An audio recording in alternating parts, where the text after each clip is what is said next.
반갑습니다. 자, 오늘은 아무 문제 없다는 주제로 말씀을 드립니다. 예, 모든 것에 해답을 얻고 살아가십니까? 다 내가 생각하는 것마다 다 해답을 얻을 수 있으면 좋겠지만 모든 것에 다 해답을 얻고 살아갈 수가 없죠.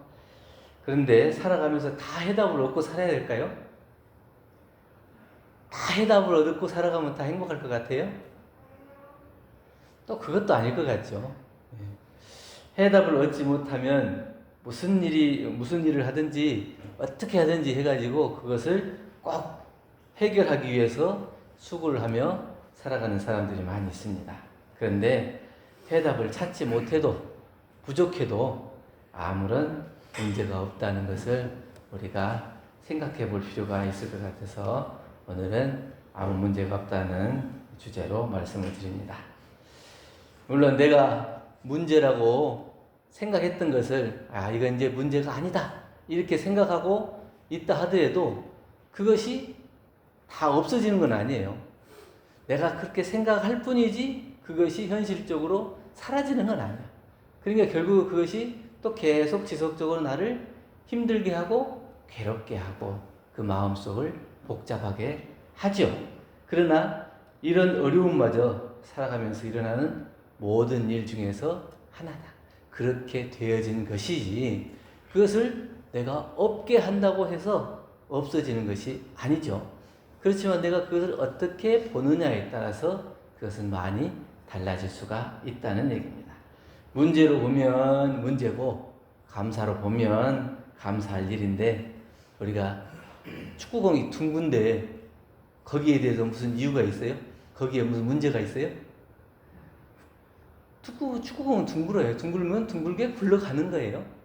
칼이 날카롭고 이 야채를 썰고 음식을 조리할 때 썰잖아요. 그럼 칼이 날카로운 것이 문제가 있어요? 문제가 없어요. 공은 둥근 것이고 칼은 날카로운 것이고 거기에서 각각 거기에서 쓰여지는 거예요. 그 상황에 맞게 그것이 쓰여질 뿐이지 이게 칼이 날카롭다고 문제고 공이 둥글다고 문제고 그걸 문제를 찾기로 말하면 다 문제지만 그거는 그 상황에 있어서 있어지는 것일 뿐이지 그냥 지나가는 일일 뿐이지 그런 상황이 전개될 뿐이지 그것이 어떠한 문제도 안 된다는 거예요. 정산종사님 법훈편 59장에 보면 감사 생활만 하는 사람은 늘 사은의 도움을 받게 되고 원망 생활을 하는 사람은 늘 미물에게서도 해독을 입게 된다. 그랬어요. 내가 그것을 좋게 보려고 하면 다 좋은 거예요. 근데 안 좋게 보려고 하면 다 안 좋아. 나를 아무리 챙겨주고 나를 위해주는 사람이라 하더라도 그 사람은 나에게 거추장스럽고 귀찮은 존재가 될 수밖에 없어. 그 마음속에 어떻게 보느냐에 따라서. 저 사람이 나를 도와주면 도와주는가 보다 이렇게 그냥 생각하면 되는데 왜 나를 도와주고 난리야? 내가 잘못하는 것을 지적하는 거야? 이렇게 자꾸 그걸 문제 삼아요. 문제를 삼으면 다 문제가 돼요. 저 사람이 아무리 호의를 베풀어도 그게 문제가 될 수밖에 없는 거예요. 원망과 미움의 마음이 나지 않는 것은 아니죠. 우리 살아가다 보면 원망하는 마음도 나고 미워하는 마음도 나요. 그런데 그 원망과 미움에 머물러 있으면 감사할 마음, 공간이 없어요. 그 미움으로 가득 차 있는 곳에는 내가 그 어떤 것도 받아들일 수가 없다. 그러니까 저 사람이 나에게 고마운 일을 하고 감사한 일을 하고 호의를 베풀고 잘해주려고 해도 이 미움으로 가득 차 있는 마음 안에는 그 사람을 받아들일 수 있는 공간이 없기 때문에 그 사람이 나에게 해주는 것 자체가 귀찮은 것이 되고 또 그것 자체가 나에게 미움의 대상이 될 수가 있어요. 그 문제가 될 수 있죠. 그러네 그런 사람은 어떤 어려움도 그것을 어려움으로 보지 않는 사람이 있어요. 그런 사람은 문제에서 풀려고 하는 게 아니라 문제를 벗어나서 문제를 바라보는 거예요. 문제 속에 딱 매몰되어 있으면 문제밖에 안 보여요. 그러나 그 문제를 딱 놓고 떨어져서 바라볼 수 있는 사람은 이것은 이렇게 진행되고 이렇게 벌어지는 것이구나 하는 것을 볼 수 있는 사람은 그것을 해결해 나갈 수 있는 안목을 갖추게 된다는 거예요. 문제로만 보면 문제에서 벗어날 수가 없어요. 그래서 우리가 또 평상시 어떤 사람 얘기하다 보면 그것은 이것이 문제야. 이것은 저것이 문제야. 뺑 말할 때마다 문제야. 이렇게 얘기하는 사람. 그 사람은 늘 생활 속에서 문제점만 찾는 사람이에요.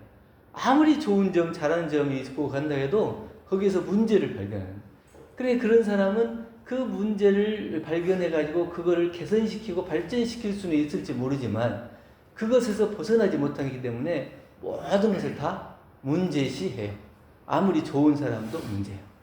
그렇게 된다면 나는 문제에서 절대로 벗어나지 못한다. 해답을 얻으려고 문제를 접근하는 게 아니라 문제 속에서 빠져서 문제를 벗어나지 못하고 있는. 그럼 그런 사람은 해답을 얻었다고 할 수가 없죠.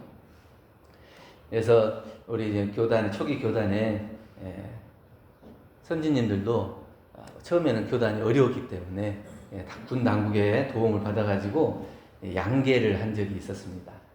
그런데 처음에 이제 부주의를 해가지고 양계장에 물난로가 터져가지고 병아리가 많이 죽게 됐어요. 그냥 군 당국의 당장에 보고를 하게 되죠.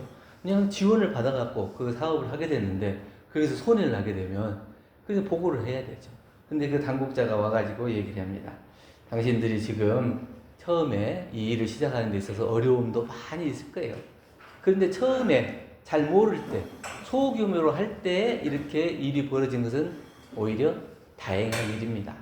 앞으로 큰 일을 하고 큰 사업을 하고 이 일이 커지려면 얼마나 더 많은 일이 벌어질 텐데 그때 큰 일이 돼서 실수를 하는 것보다 작은 일이었을 때 실수한 것이 훨씬 더 좋은 일입니다. 좋은 경험이 될 겁니다. 이렇게 해서 작은 손해는 후일에 큰 손해를 막는 산 경험이 될 것이다. 걱정하지 마라. 이렇게 얘기를 해주는 겁니다. 그러니까 문제가 발생했는데 문제로 안 보는 거예요. 오히려 그 문제가 그 사람들을 키울 수 있고 그 사업을 앞으로 해나가는 데 있어서 경험이 될 수 있는 좋은 자산이 되는 거예요. 해결이 되는 거예요. 근데 문제가 해결이 되는 거죠. 그러니까 문제를 통해서 더 큰 사업의 성공을 볼 수 있는 해결책이 된 거예요. 만약에 이 사람이 문제에서 못 벗어났다면 어떻게 하겠어요? 저렇게 군 당국에서 지원해주는 돈을 가지고 이렇게 부주의를 해서 사고를 쳐가지고 앞으로 당신들에게 절대 지원도 안 해주겠다. 이렇게 바라보는 사람 같으면 어떻게 하겠어요? 더 이상 거기에서 발전이 없겠죠. 그런데 그것을 더 큰 사업으로 키우고 더 큰 일을 할 수 있도록 좋은 경험을 해주는 이게 문제 밖에서 그 문제를 볼 수 있는 그런 여유로운 마음입니다. 우리가 직장 생활을 하다 보면 같은 직장 사무실 안에 사람들 이렇게 자꾸 만나잖아요. 대하잖아요. 그런데 원래 성격이 그런 사람도 있고 또 기분이 또 그럴 때도 있고 또 어떤 사정 때문에 그럴 때도 있고 그런데 일하는 거 보면 하는 것마다 계속 일을 흘리고 다녀. 뒤따라다니면서 일을 수습해 줘야 돼. 근데 그거를 바라보는 마음이 불편해. 근데 거기다 대고 이렇게 하면 좋겠다고 얘기 조언을 해주면 내가 알아서 할 텐데 뭐 그걸 지적하냐 그러고 그 조언을 받아들이지 않는 거예요. 그러니까 이 사람이 생각할 때는 저 사람을 바라보는데 불편한 것이 나의 문제고 또 나는 어떻게 해요? 내가 저것을 잘 돌려야 될 텐데 못 돌리고 내 마음속에서 저 사람이 미운 마음이 나는 것이 또 문제예요. 그러니까 저 사람을 봐도 문제, 나를 봐도 문제, 다 모든 것이 문제라고 생각을 하는 거예요. 근데 문제입니까? 아닙니까? 문제 아니에요? 대답은 문제가 아니라고 하고 싶은데 도대체 이게 머릿속에서는 문제일 수밖에 없는 거예요. 다 문제가 아니다. 문제로 보면 저 사람을 미워하게 되고 나는 공부인이 아닌 것처럼 내가 공부인이라고 스스로 생각하는데 내 마음속에서 미운 마음이 나는 거 보니까 나는 공부인이 아니네? 이렇게 해서 스스로 자기가 공부를 안 하고 있는 문제로 생각을 한다 이 말이에요. 그런데 그런 상황이 벌어지는 것 뿐이지 그게 문제는 아니에요. 파도가 쳐서 배가 넘어지면 파도가 잘못이에요? 배가 잘못이에요? 그냥 그 상황에 그 날씨가 험악해가지고 파도가 쳐서 배가 넘어졌어요. 그 상황이 있을 뿐이지 파도가 잘못도 아니고 배가 잘못도 아닌 거예요. 근데 그걸 문제로 삼자면 파도를 문제로 삼아야 돼? 배를 문제로 삼아야 돼? 근데 우리는 꼭 파도를 문제 삼을 수 없잖아요. 그러니까 자연이기 때문에. 그래서 그 배를 문제 삼고 그 배를 문제 삼을 수 없기 때문에 배를 운전한 선장을 문제 삼고 선원들을 문제 삼고 또 배를 만든 해운업에 또 문제를 삼고 항상 문제를 찾아서 우리가 살아가는 인생이 아니냐? 아무런 문제가 없게 생각하면 문제가 없는데 그냥 날씨가 안 좋아서 그런 일이 벌어졌다 이렇게 볼 수도 있는데 꼭 누군가를 추궁하고 꼭 잘못을 지적해서 문제 삼아서 그 문제를 해결해야만이 우리가 잘 사는 것처럼 생각을 하면 꼭 무슨 해답이 있어야만 내가 인생을 잘 사는 것처럼 생각해서 꼭 문제를 발견하게 된다. 그때 상황이 그렇게 된 것이지 누구의 잘못도 아니에요. 그 사람이 그날 기분이 안 좋았든지 아니면 일이 좀 서툴렀든지 그런 상황이 있을 뿐이고 나는 또 그 속에서 그런 마음이 날 뿐인 것이지 그것이 문제는 아니에요. 그럼 결국은 뭐예요? 믿고 원망하는 마음이 날 수 있어요. 날 수 있는 것이 문제는 아니에요. 당연히 날 수 있는 상황이 전개되는 것 뿐이에요. 문제를 찾는 것은 나는 잘하고 너는 부족하다는 것을 증명하기 위해서 문제를 찾는 거예요. 그 사람을 잘못을 지적하는 건 내가 너보다 낫다. 나는 너에게 지적할 만큼 경험이 있다. 이런 것을 그 사람에게 증명하고 싶은 마음이 있다고 하는 거예요. 그렇기 때문에 그 사람에게서 꼭 문제를 찾으려고 하는 거예요. 그런데 그런 마음이 없으면 그냥 그 사람의 문제가 아니고 그 사람이 오늘이 기분이 좀 안 좋았나 보다. 좀 일이 이렇게 하려고 그랬는데 좀 실수가 있었나 보다. 이렇게 볼 수가 있는데 그걸 꼭 그렇게 문제로 삼을 필요는 없다. 그래서 선택이 다르다고 잘못한 것은 아니죠. 세상이 꼭 잘하는 것, 못하는 것 이렇게 두 가지로 구분해서 나누어져 있는 건 아니에요. 잘할 수도 있고 못할 수도 있고 뭐 중간일 수도 있고 뭐 이게 시작 안 할 수도 있고 또 결과가 좋을 수도 있고 뭐 그런 거죠. 그런 여러 가지 상황들이 있을 뿐이지 그걸 꼭 잘한다 못한다 이렇게 지적하고 지적을 받는 이 두 부류로 분류해서 세상이 전개되는 것은 아니에요. 그러면 다 아무 문제 없다는데 그러면 아무 문제가 없는 걸로 보려면 어떻게 해야 되냐? 첫째는 그럴 수 있다. 당연한 것. 당연히 그 사람은 그럴 수 있다는 것을 우리가 이해해야 돼요. 왜냐하면 그 사람이 오늘 어떤 일이 있었는지를 몰라. 그리고 그 사람은 마음속에 미움도 나오고 또 감사도 나오고 원망도 나오고 화도 나기도 하고 그런단 말이에요. 당연히 있어지는 것을 우리가 그걸 인정할 수 있어야 당연하다. 기분이 좋으면 웃고 기분이 나쁘면 화를 내는 거예요. 그걸 우리 의학적으로 말하자면 면역 체계의 발동이에요. 그러니까 사람이 화가 나는 것은 화를 내는 건 왜 화를 내요? 내 감정의 표현인데 내 감정이 멈춰 있는 게 아니에요. 죽어 있는 게 아니에요. 살아 있는 거예요. 살아있는 내 감정의 표현이에요. 근데 이것을 표현하지 않으면 더 안 좋아질 수 있기 때문에 그것이 자동적으로 표현이 되는 거예요. 그럼 화를 내는 것이 잘못된 거예요? 화를 내는 게 잘못되는 게 아니에요. 미워하는 마음이 생기는 게 잘못된 거예요? 그것도 잘못된 게 아니에요. 몸에 병이 들면 열이 나죠. 열이 나는 건 면역 반응이잖아요. 감기 그러잖아요. 감기는 더할 감자, 기운 기자. 우리 몸에 이제 보통 음양의 기운이 50대 50 정도 이렇게 있다면 감기 차가운 기운 하나가 더 보태지면 몸에서 열을 내서 그 차가운 기운을 내보내기 위해서 열이 나는. 그럼 몸도 하물며 차가운 기운이 들어와서 불안정하면 면역 반응으로서 열을 내가지고 그걸 정상으로 만들기 위해서 하는 거예요. 우리가 화내고 미워하고 하는 감정이 일어나는 것도 결국 마찬가지로 우리의 마음에 면역 반응이 일어나는 거예요. 그 면역 반응으로 생각하면 괜찮은 거예요. 그게 문제가 없는 거예요. 그것이 자연스러운 거, 당연한 거고. 또 정해진 원칙은 없다는 거예요. 빨리 가야만 정답이 아니에요. 모든 사람들이 다 문제를 해결하고 이걸 빨리 가기 위해서 문제를 해결해야 된다 이렇게 생각되지만 빨리 가야만 그것이 정답이 아니에요. 어떤 사람은 빨리 갔지만 나중 가는 사람도 있고 나중 갔지만 먼저 가는 사람도 있어요.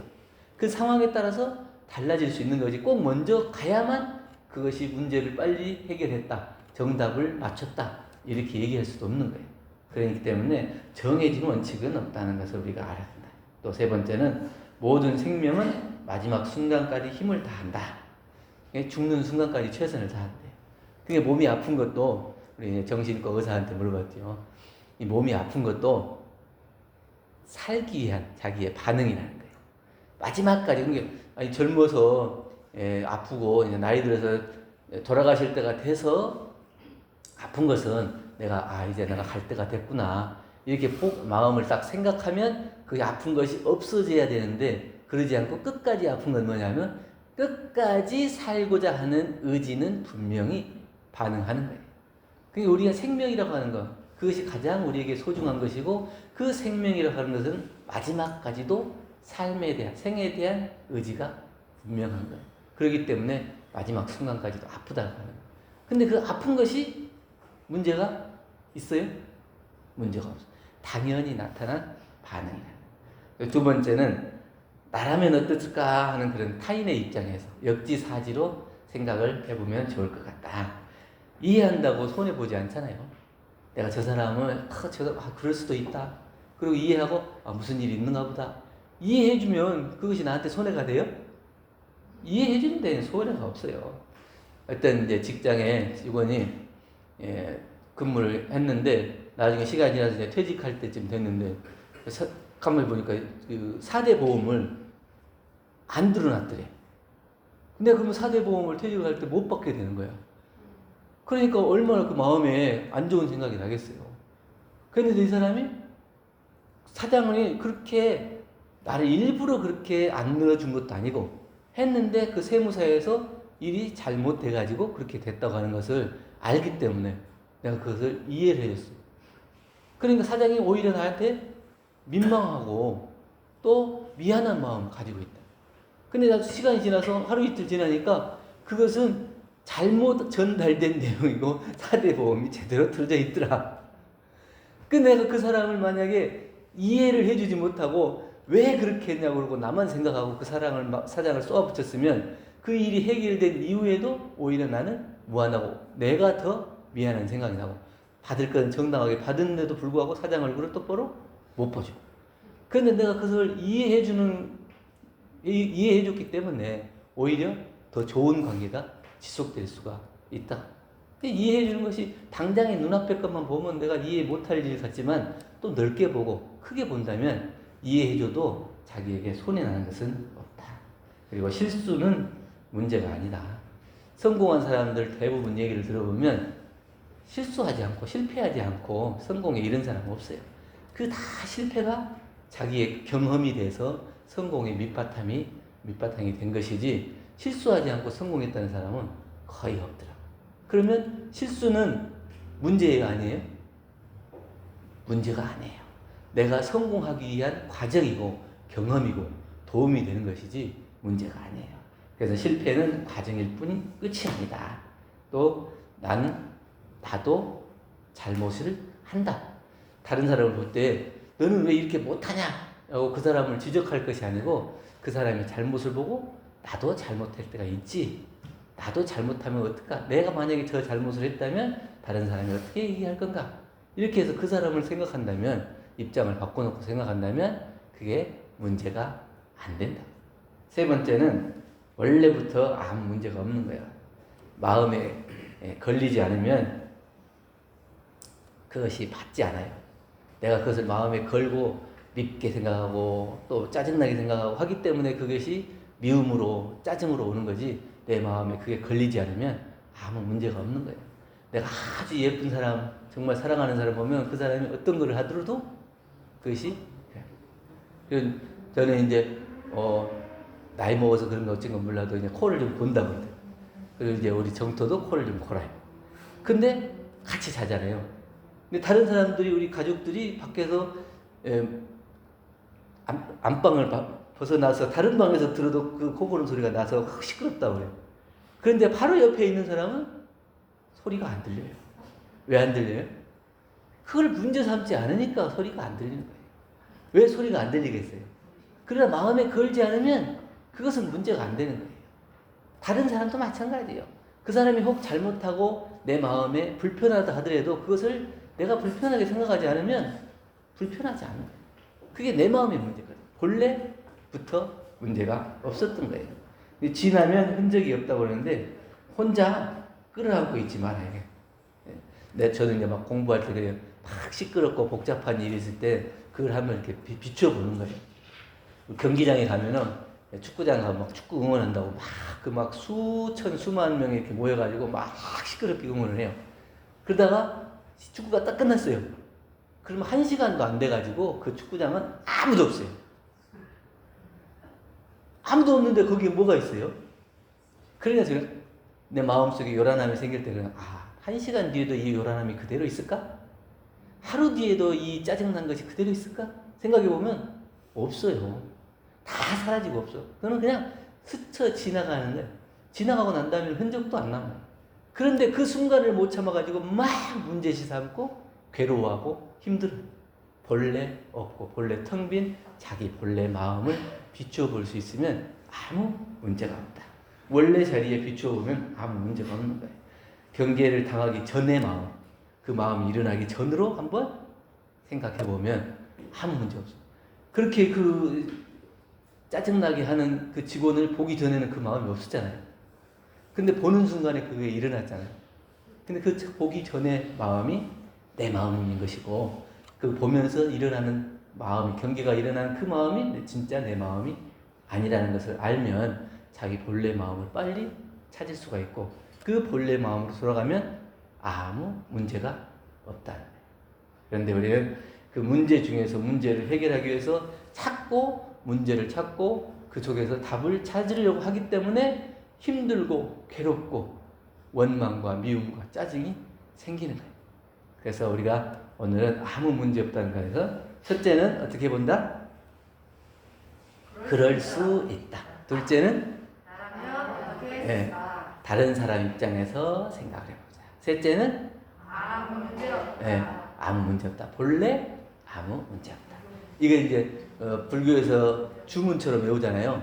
나무아미타불 외우잖아요. 근데 우리는 그걸 주문으로 외워보는 거예요. 아무 문제 없다. 아무 문제 없다. 아무 문제 없다. 이게 주문처럼 외워보는 거예요. 그러면 진짜 아무 문제가 없어지는 거예요. 예? 그 마음을 자기가 찾을 수 있기 때문에.